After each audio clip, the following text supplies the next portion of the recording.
12% 13% मिला है, ओबीसी को यहाँ पे आपको बताना चाहूँगा 27% मिला है और ईडब्ल्यूएस को यहाँ पे 4% मिला है। अब देखिए ये आरक्षण तो मिल गया है, परंतु इस आरक्षण से ऐसा करके टोटल 76% हो गया, जो कि असंवैधानिक है संविधान के हिसाब से, और जो हमारे यहाँ भारत देश में संविधान को प्राथमिकता दी जाती है।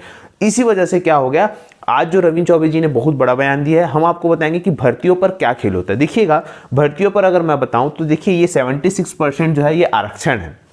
अब टोटल आप देखेंगे अगर 100 पद निकलता है तो ये जो 100 पद है, इस 100 पद में मैं आपको एकदम क्लियर से अच्छे से समझाना चाहूंगा। इस 100 पद में मान के चलिएगा 32 पद जो है वो एसटी का होगा, उसके बाद यहां पे 13 पद, याद रखिएगा ये एससी वर्ग भी जो है नाखुश है, ये आप लोग याद रखिएगा। एससी वर्ग और सामान्य वर्ग का जो सामान्य वर्ग है वो दोनों नाराज चल रहे, क्योंकि इनका तो 16% था, कहीं ना कहीं इनको लॉस हुआ है, तो अभी फिलहाल 13% दे रहे हैं, ठीक है, तो कहीं ना कहीं ये खुश तो नहीं है, क्योंकि इनको ठीक है इनका 12% से 13% तो हुआ है, लेकिन पहले जो 2012 के पहले इनको आरक्षण मिलता था वो 16% मिलता था, उसके बाद जो है इनका जो है 12% हो गया, और वर्तमान में इनका 1% बढ़ा के 13% कर दिया, जो कि यहाँ पे खुशी तो नहीं बोला जा सकता और राहत भी नहीं बोला जा सकता, क्योंकि ये वाला जो ईडब्ल्यू है, जब उन सभी का ये कहना है कि जब इसको 4% दिया जा सकता है तो इनको जो है सीधी सी बात है, इनको 4% देने में क्या प्रॉब्लम है, ये तरह तरह के लोगों का कहना है।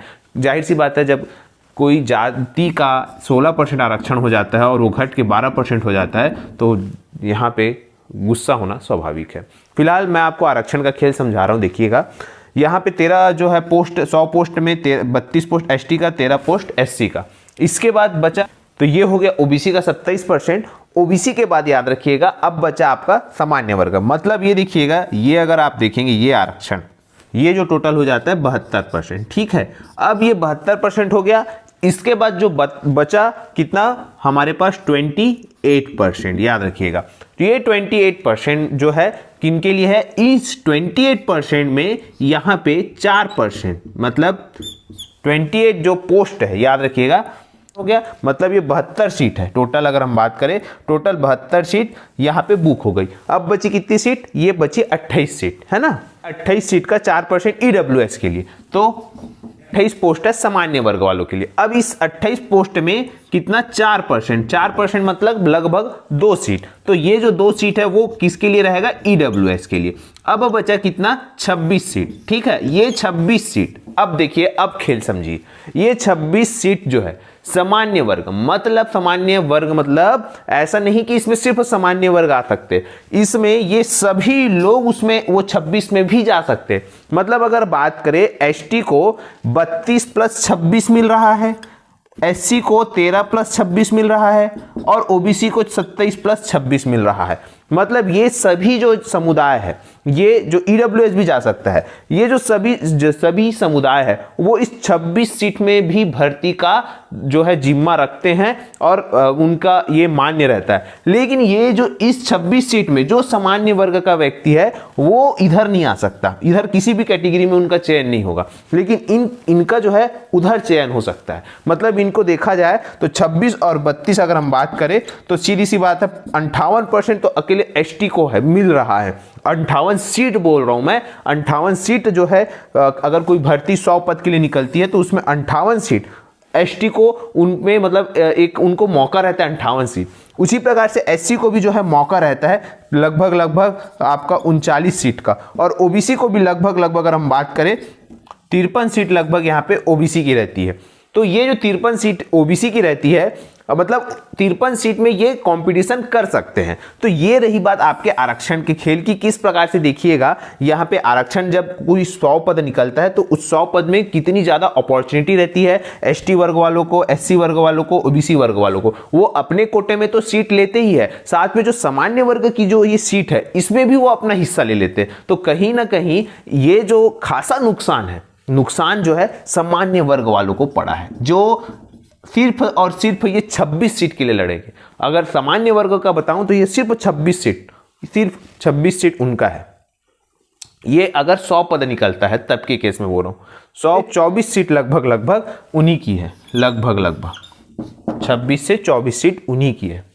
तो ये एक बहुत बड़ा इनके साथ, इनको भी लगता है कि इनके साथ जो है नाइंसाफी हो रही है। पर अब तरह तरह की बातें हैं आरक्षण को लेके कि भाई हम पूर्वजों ने क्या किया, कैसा किया, क्या बहुत सारी चीज़ें, फिलहाल हमको उस पर नहीं जाना है। पर ये एक फैक्ट के तौर पे बताया कि इस प्रकार से यहाँ पे कंपटीशन की भावना से अगर हम देखें तो ये सारी चीज़ें होती है। इसे अन्यथा ना लेते हुए सिर्फ ये देखिएगा कि कितना ज़्यादा सभी के लिए जो है अपॉर्चुनिटी रहती है। अब ये जो वर्ग है, ये वर्ग नाखुश है क्योंकि भाई इनको 24 हो गया। अब सोचिएगा सामान्य वर्ग वालों के लिए कितना ज़्यादा कॉम्पिटिशन बढ़ जाएगा।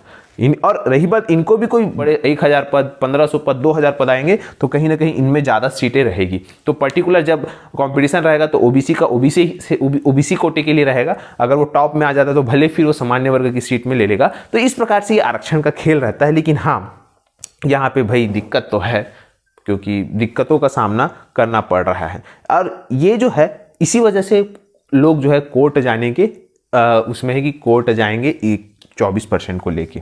तो अब यहाँ पे मंत्री जी का भी जो बयान है वो भी आप सुनिएगा आगे क्लिप में कि मंत्री जी ने क्या बयान दिया है आरक्षण, एसटी आरक्षण को लेके। क्योंकि उन्होंने साफ कहा है कि ये जो क्वांटिफाइड डाटा है उसी के आधार पर जो है ये आरक्षण मिल रहा है और किसी के आधार पर नहीं, सिर्फ क्वांटिफाइड डाटा के आधार पर ये सब आरक्षण मिल रहा है। फिलहाल बहुत ही गंभीर मुद्दा है वैसे तो ये, और यहाँ पे कोई खुश है तो कोई नाखुश है। और नाखुश होने का कारण भी है कि कंपटीशन सिर्फ भर्तियों के तौर पे अगर हम बात करें तो युवा को यहाँ पे 76%। अब देखिएगा यहाँ बड़ी बात देखिए, संविधान में जो मैंने आपको कहा था कि 10% जो 10 साल के लिए आरक्षण था, तो वो आरक्षण जो था आप सभी को, मेरे कहने का ये मतलब तक आप लोग ने उसे थोड़ा सा अलग मतलब निकाल लिया। मेरे कहने का ये मतलब था कि वो जो 10% आरक्षण था, वो आरक्षण दो प्रकार के होते हैं। एक जो है जो शिक्षा और भर्तियों पर जो लगता है वो आरक्षण अलग है, और सामाजिक रूप से जो आरक्षण है वो अलग है। तो वो दोनों आरक्षण अलग अलग था। तो वहां पे मैंने कहने का मतलब था 10 साल के लिए वो वाला आरक्षण जो है 10 साल के लिए था।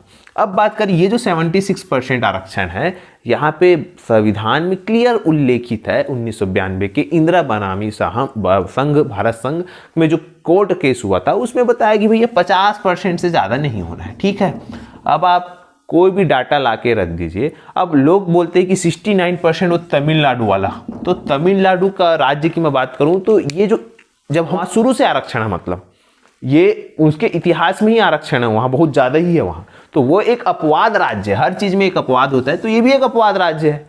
अब सभी लोग उसकी बराबरी करेंगे तो वो तो दिक्कत हो जाएगा। फिर संविधान का मतलब क्या होगा? और जनसंख्या के हिसाब से आरक्षण कहीं नहीं लिखा है कि जनसंख्या के हिसाब से आरक्षण मिले। तो फिलहाल ये सारी केस है, आप लोगों को आरक्षण का खेल समझाना था कि भर्तियों पर आरक्षण पर ये जो सारी केस है ये सारी चीज़ें चलती है। अगर कुछ डाउट होगा तो बताइएगा कमेंट में, आपको और क्लियर समझा दूंगा। फिलहाल अब मंत्री जी का वीडियो देखिए, आपको क्या लगता है बताइए। सभा का सत्र 1 और 2 दिसंबर को आहूत है। उसी विधेयक को हम प्रस्तुत करने वाले हैं। वो हमारा पटेल कमीशन के द्वारा प्रस्तुत जो आंकड़े हैं उसका बेसलाइन होगा। इसलिए हम उम्मीद करते हैं कि विधानसभा में पारित होने के तत्काल पश्चात माननीय न्यायालय भी इसके पक्ष में ही फैसला देगा और छत्तीसगढ़ के उन वर्गों को जिनके लिए हमारा कमिटमेंट है आरक्षण की व्यवस्था का, हम लाभ दे पाएंगे।